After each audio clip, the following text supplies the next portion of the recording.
Hey everyone, my name is Mike, and this is my brother Joel. This is welcome to today's newest podcast. This is the episode number 5. We are going to review 1970s through 1980s slasher horror movies.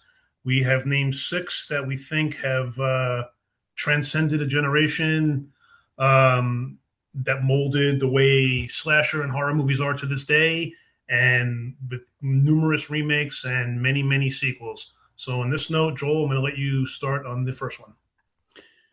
Yeah, so here's the deal. I'm going to make a correction first of all. Of course Slasher you are, and because you're Joel. splatter movies. No. Splatter movies. We'll say slasher, Winning the splatter, Badge, horror. I Winning the don't Badge give a is shit. not a slasher. Okay, What? whatever. Go for it, please. Name your first Whatever. one. The first slasher movie is the Texas Chainsaw Massacre. Mike, what year did the Texas Chainsaw Massacre come out? The original. 1974. Directed by Tobe Hooper.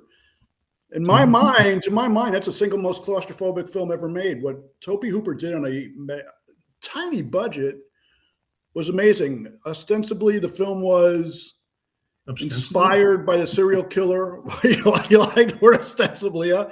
Okay, good. Ed Gein. Ed Gein. But it was very loosely based on the life of Ed Gein. The thing is, the Texas Chainsaw Massacre was just an amazing, amazing film. Claustrophobic as hell. AI on the internet called it oppressive. It can be seen as oppressive. But what really inspired me most about Texas Chainsaw Massacre, which was shot as an independent, it was relatively bloodless. There was an impaling scene on a hook that had a little bit of blood. Everything else was relatively bloodless. There was hardly any blood in the movie. And the Texas Chainsaw Massacre came out before the era of jump scares. So the scares that you see in Texas Chainsaw were very much in your face. They were in a room. They were secluded. And some of the scenes, some of the images, some of the shots, never to be repeated again. Throughout all the years of Texas Chainsaw Massacre remakes and franchise entries and whatever the hell else they've had, nothing matches the original. What's your thought? Okay, my follically impaired brother. So yeah, I get what you're underneath the hat. I get what you're saying. Claustrophobic, not a lot of blood, blah blah blah. Yeah, it was groundbreaking. Tobe Hooper did everything on a shoestring budget. I just didn't care for the movie that much. Oh, you have no fucking taste. I thought it took a what? You have no fucking taste. Whatever. I just think it took too long to get going. I liked it. I just thought it took too long to get going. But once it got going, it was okay, and it just never. The movie's about an hour and a half long. How long did it take to get going? Very short. It's like an hour and 23. I looked that up too. Okay, even better. How long did it take to get going? It didn't get going. Almost towards the end when I felt I got into it a lot more. And this is after seeing it maybe for the first time in, I don't know, many years. I don't know. I didn't care for it. I get it. I get the groundbreaking stuff. What do you get? Why is it groundbreaking? What do you get? It was groundbreaking because there's been no other movie like that at that time. That's very daring and risky at that time. Mike, listen to me. Like what? No other movie like what? If it was groundbreaking and you're acknowledging that it was groundbreaking, splatter and slaughter horror movie. There was nothing like that at the time. You can watch all these B movies from the 1950s. They don't show any blood. They look very fake. The costumes look fake. Everything looks fake back in the 50s, which is probably why it was meant to be that way. This was a little different. I give it its difference. I just didn't like it that much, and I liked it. I just didn't. The Texas Chainsaw Massacre is one of the first. What's all this? It's like, what's this? I don't know. You're waving a lot. The first Texas Chainsaw Massacre was one of the first horror movies ever made to be incorporated in the motion picture registry by the Library of Congress. Okay, as being culturally significant, historic, and so forth and so on. It is. I'm not. By the way, Mike, 3 of the films that we're going to be discussing today have been selected by the Library of Congress for inclusion. It doesn't matter to me. I don't care if they were selected by the Library of Congress. It doesn't matter. No. But what I'm asking We're just trying to figure out if you like it against if I like it. So you liked it a lot more, but you also like the Rocky Horror Show. So that shows where your taste has been. But wait, before we go, we're going to get into it because. Do you believe it deserves a Library of Congress inclusion? Yeah, of course it does. Picture registry inclusion? Sure. I just have one question. Again, it goes back to the same thing I just asked you. Why? It's because it was groundbreaking. It was different. Nothing was ever been done like that. Slasher movie, or because it was something? Nothing's ever been done like that before. It spawned numerous sequels. It spawned numerous remakes. It spawned the way that the slasher genre should be. But then again, 10 years later, So 10 years later, when all these B horror movies started coming out in the 80s, Chopping Mall, Microwave Massacre, they all sucked because they tried to Yeah. do that originality, splatter, slasher, jump scare horror shit. It didn't. Texas Chainsaw was the first one to deliver that, but But when you say that, what about something like I didn't. Psycho? Because it was Alfred Hitchcock, it was not. Psycho was a lot different. There was no blood in Psycho. The There was blood really was no blood in black. It was a Texas black and Chainsaw white either. movie. It was black and white. It's a lot different. A lot different. I'm giving you a hard time because what I want to do with these things moving forward is I want to get into it with you. You can give me a hard time. I don't care. I'm not giving you a hard time just for the sake of giving you a hard time. I'm trying to understand. I'm telling you, I thought it was groundbreaking. I just didn't, as a whole, I just didn't like the movie as much as you did. On a scale of 1 to 4. Found it That's very, fair. It's fair. It's all subjective. I just found it very slow and boring, and maybe because I have seen this over and over and over and over again because I watch so many damn movies. Maybe it's just because I've seen this. I'm desensitized to it. I understand. On a scale of 1 to 4, what would you give it?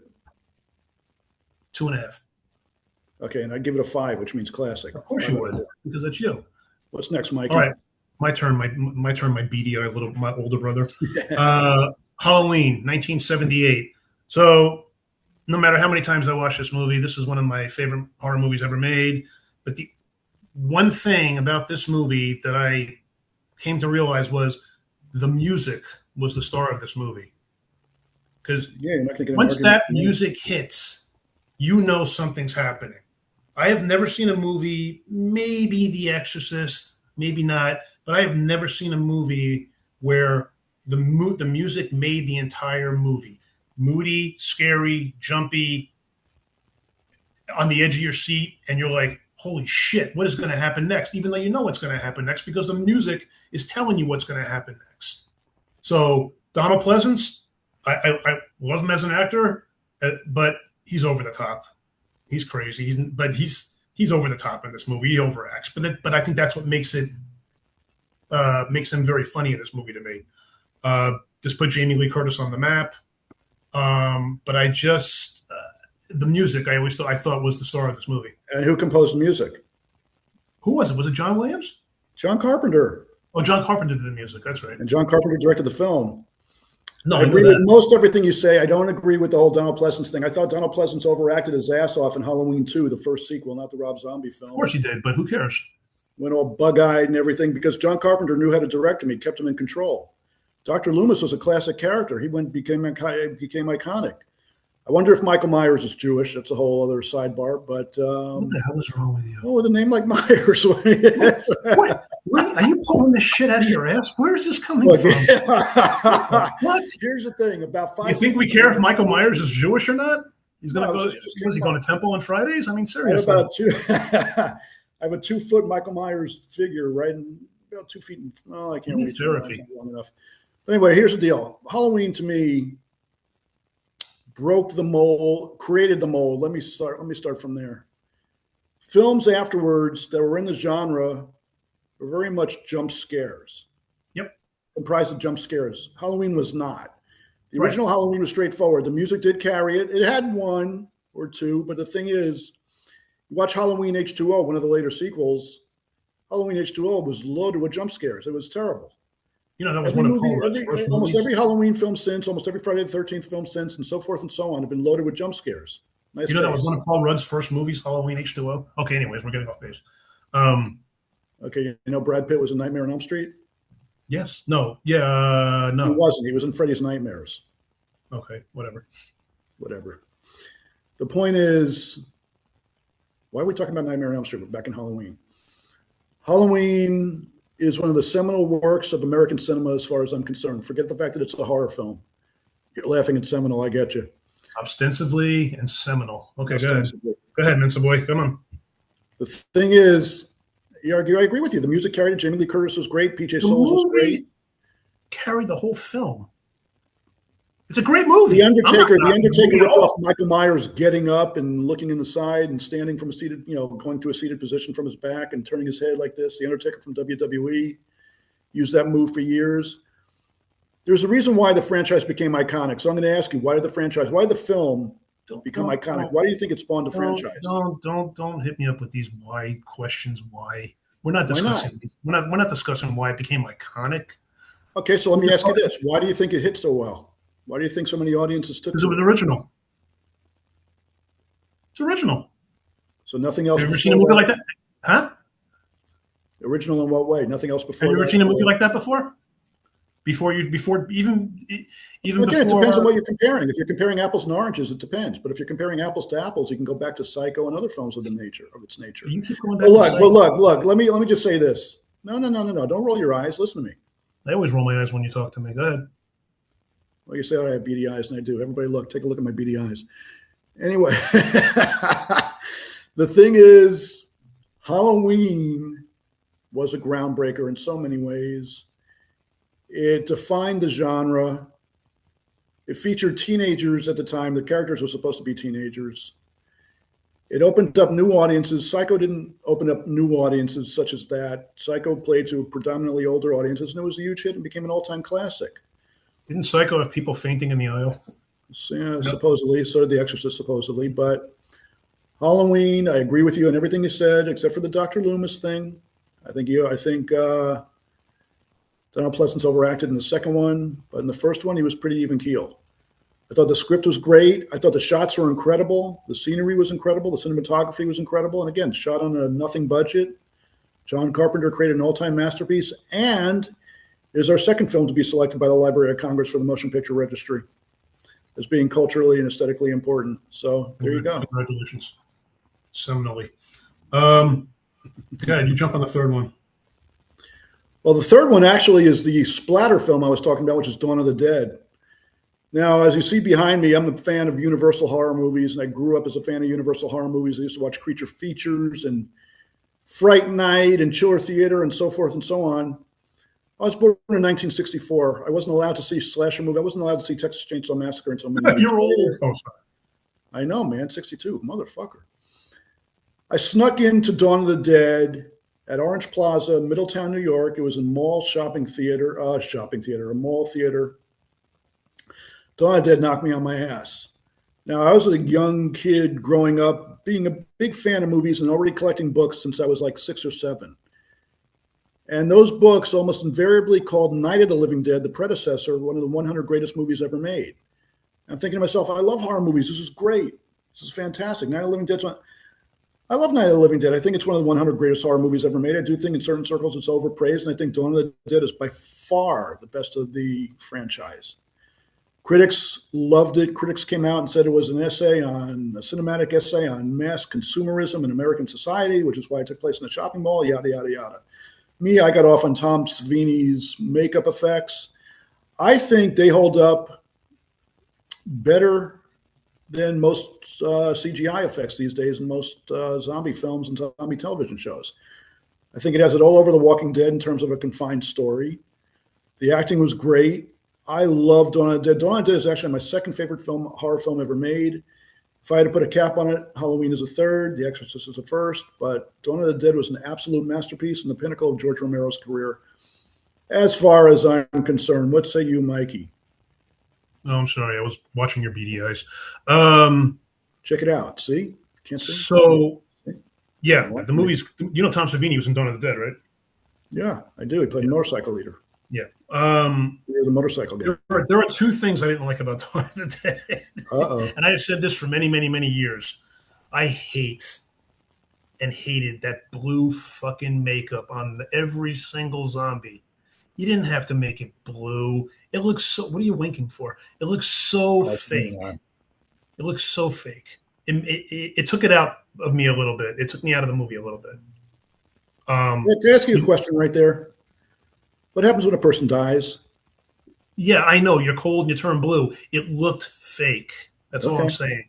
It just looked fake. I get it. I'm not stupid. I get it. And the other thing two other things actually, two more. When Roger turned, it took him 3 days. Scott Reiniger, whatever his Reiniger, I can never pronounce his name. It took him 3 days to turn. But when Roger got bit in the elevator, it took him a matter of minutes. I know it was a matter Oh, no, I because agree. so it just didn't make any sense. The time frame of the turn. There was no It's not a big deal, but it continuity. just took away a little bit for me. And the one thing that I absolutely hated about this was the ending with that stupid, uplifting superhero music. When oh my god, I'm drawing a blank on his name for some reason. Uh, Goblin. what? Goblin did the No, score. what's his name? The main guy, Ken the Forey. Ken Forey. Thank you. When he put the gun to his head, and then he said no, he decided not to do it, and then he started punching the zombies. But all of a sudden, you hear this uplifting superhero music, like "Hey, everything's gonna be okay," and he escapes, jumped on the helicopter, and they go away for good. And then that's the end of it. I hate that fucking scene.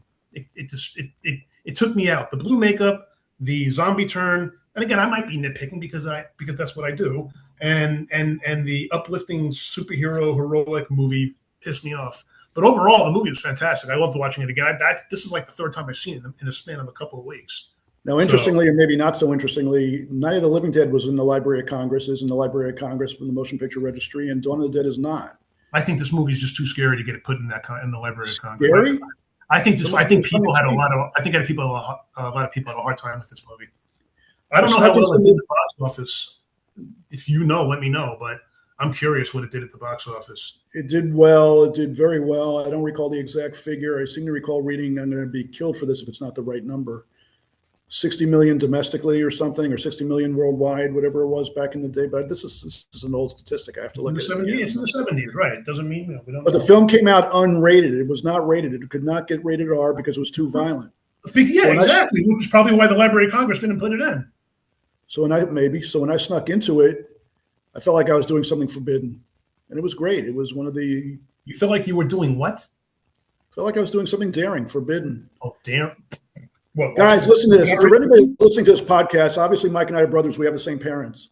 I couldn't see The Exorcist when I was a kid. I couldn't see Jaws. I couldn't see Texas Chainsaw and so forth and so on. And I understand that. So when I my first movie with mom and dad was Porky's. Go ahead. Sorry. They liked you better than me. But the thing is, what I'm trying to tell you is, for me, I snuck in and it was forbidden. I was 12 years old when I saw Dawn of the Dead, and I loved it. That's all. That's the point. Okay. Next movie. Perfect. Friday the 13th came out in 1980. Totally forgot Kevin Bacon was in this movie. It's one of his it's like his third earliest movie. What was it, Animal House, and he did something else. Huh? That came out afterwards. Come on. I know. You said one of the first. One of his first. It's funny because Jason. This is all about Jason. What did it spawn? Like 10, 11 movies, numerous remakes, sort of. And Jason was, I think, mentioned only once. That was at the end of the movie. Never shown in the movie. So I enjoyed that. I like less is more. I like when they don't show that much, like Signs, with Shyamalan's movie with Mel Gibson. Less is more. Terrible. God, no, it was not. Less is more. You didn't show the alien that much in that movie. They didn't show Jason in this movie at all, and I enjoyed that because of that reason. You make that build up, and there was no disappointment for me in this movie. I really enjoyed this. Just the camp counselors getting killed one by one. I like the splatter. I like everything about this movie.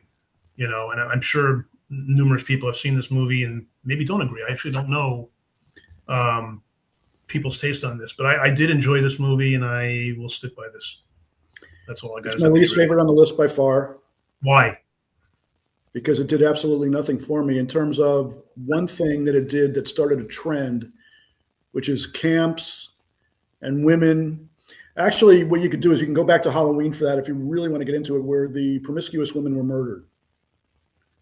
And Friday the 13th continued that trope that Scream and the Scream films followed up with. It became, I'll give you another word, de rigueur in horror movies and slasher movies. This is what I go through every single day. I know. But the thing is, I like the ending. I agree with what you said. But the film did nothing for me. I thought compared to is it because the movie spawned 10 sequels, and is that the reason why? Because is it because that movie spawned like 10 sequels, and if you've seen all 10 of them, no, I know, but if you've seen all 10 of them, they're all more or less the same way. At least Halloween was a little different. Number 2 was in a hospital. Number 3, which absolutely sucked, which you loved, but this is all more or less spawned the same way. I thought look. I'm a fan of Sean Cunningham, who's the director and the writer. The film started trends. That's important. It hit the public. That's important. It made a lot of money. That's important. Big time. In terms of me, coming off Halloween, Texas Chainsaw Massacre, true originals with amazing technical achievement behind them and amazing in front of the, above the line and below the line talent. This to me was subpar. It was just. But why was it subpar? It was original. It was set in a place that you never thought. It actually absolutely started a genre, a subgenre. Yeah, big time. That still goes on. I'm not arguing it. For me personally, because it's all subjective, I didn't think it had anywhere near the skill that the other films had. Yeah, but you shouldn't compare it. It's not a movie to be comparing to. Yeah, but if it's all subjective, how can you not have an opinion? You have an opinion. You're saying how much you love it. I'm saying how much I didn't like it. Well, but I recognize its values, though. Yeah, its values to the horror genre are substantial. Yeah, I'm just trying to figure out why you didn't like it. I thought the acting was subpar for the most part. This isn't the type of movie that you go, "Hey, this is Kevin Bacon's phenomenal in this movie." What? Don't do that. This isn't the type of movie that you say, "Wow, Kevin Bacon was phenomenal in this movie. I want to see it because of him." That's great because I didn't say anything about Kevin Bacon. You did, but the thing is, it didn't do it for me. What could I tell you? Started a trope. It was very popular. I'm in the minority opinion. It spawned numerous franchise sequels and so forth and so on. What can I tell you? It didn't do it for me. Okay. Go for the next one. What was the next one? Oh, Nightmare on Elm Street. Nightmare on Elm Street, the third film on the list to have that National Film Registry. Oh, I didn't know that. Yeah. I did not know that. Okay. Nightmare on Elm Street was terrific. It was very original.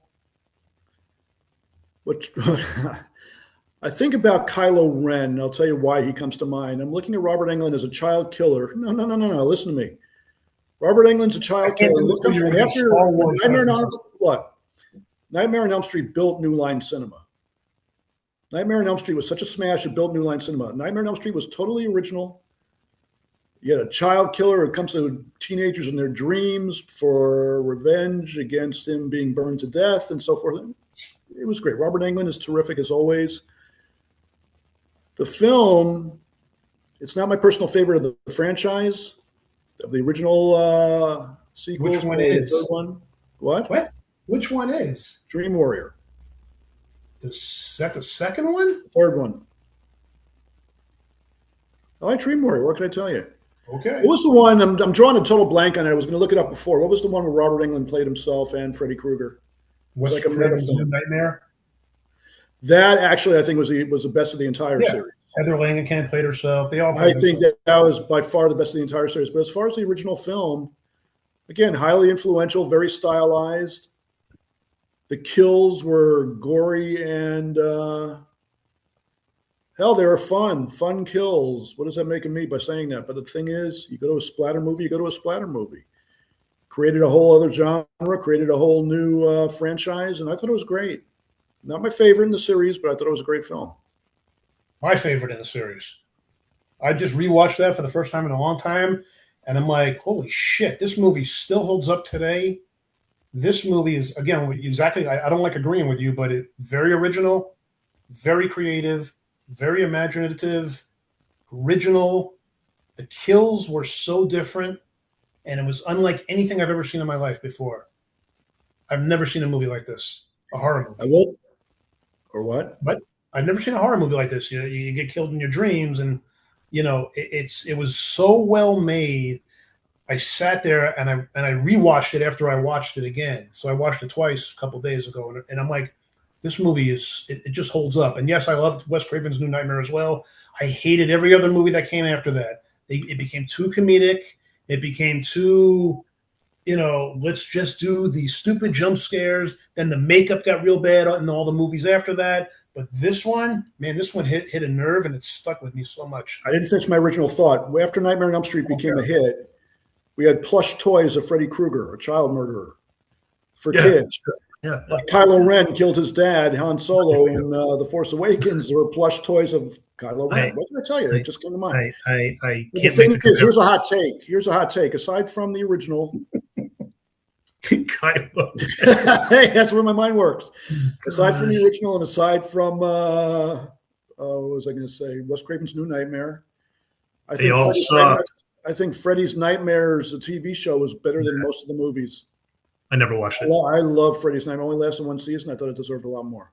There's probably a Moving reason for on. that. Was Robert Englund Freddy Krueger in that too? He was.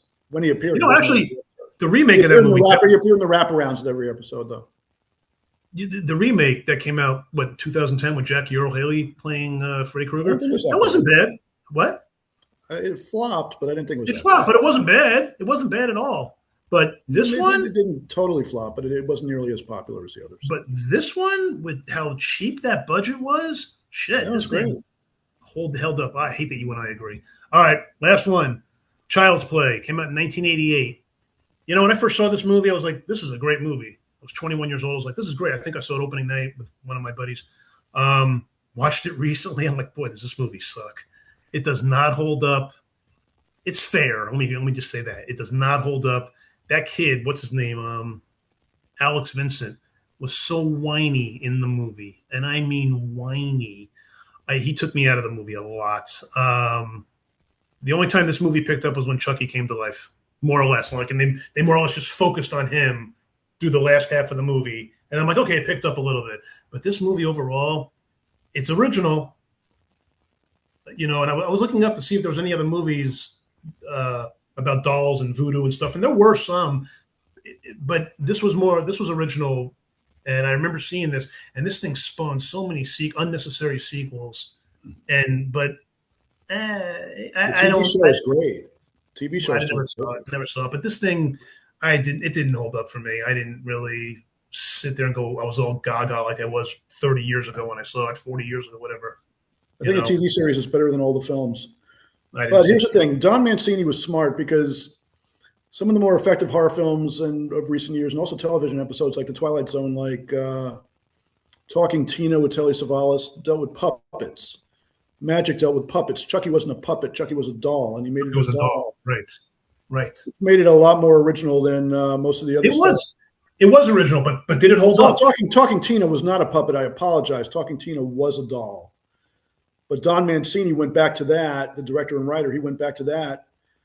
And look, it was fine. You know, when the mother found the batteries in the box and Chucky was already alive and already killing and stuff like this, that was cool. And, you know, the beginning was cool. I liked the beginning where it had the origin of Chucky in the first 5 minutes over the credits. You're blinking too much. You're distracting me. Your beady eyeball. Sorry. Because for anybody that's seen me blinking with these beady eyes, I have a light like right above me. It's not really right above me. It's a few feet away. But the thing is, it gets my way. But moving on. I didn't love it. I really enjoyed the series, TV series, not the movies. Oh, I think you meant the movie series. No, but, you know, Bride of Chucky was okay. But, you know, it was okay. It was like, to me, it was a lesser Friday the 13th. I enjoyed some of it. Didn't enjoy all of it. So did you like this movie better than Friday the 13th? That's a really good question. I probably did. Give me your answer. Enjoyment level, but in terms of impact, it's a lesser film. No. Did Joel like the movie better than Friday the 13th? Yes or no? Yeah, marginally. I already answered it. Marginally? Yeah. Okay. Well, you have no taste. You never have. I think Friday the 13th was obviously the more important film. But we're not talking about matter of importance. I just want to know the grand scope.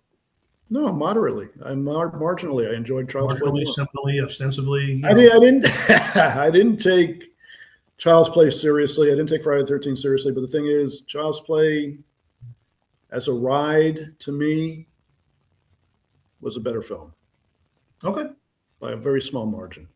Very good. All right. Well, that's all we have for you guys. If you like what you see, please hit the like button, subscribe, throw some comments. We take anything, anything that you guys want to throw our way. We'll take a look. We did have a comment on one of the Mel Brooks movies from someone, and I appreciated that. He mentioned about Young Frankenstein, and that was very nice to read. And if you guys got anything else you want us to review, let us know. All right. Thanks so much. Take care. Take care. Peace out. Oh, shut up. Goodbye. That's a good way to end it. God.